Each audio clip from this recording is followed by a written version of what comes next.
नमः शिवाय महारुद्राय शंभ सदाशिवाय बाबा धवलेश्वराय बालालिंग महाप्रभु दीपं ज्योति परम ब्रह्म दीपं ज्योति जनार्दन दीपहरतु मे पापो पूजा दीप नमस्तुते धवलेश्वराय बालालिंग महाप्रभु संसार सुखी रखंतु।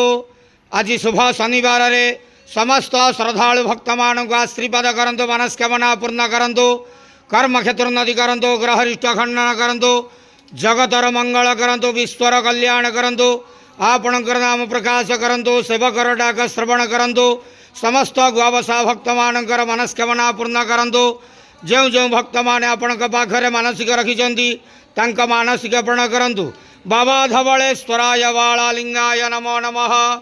संसार सुखी रखंतु, आनंद गवार हरि बोलो। आज शुभ शनिवार रे समस्त श्रद्धालु भक्त मान को आशीर्वाद करंतु, आनंद गवार हरि बोलो। बाबा धवलेश्वराय बालालिंगाय नमो नमः।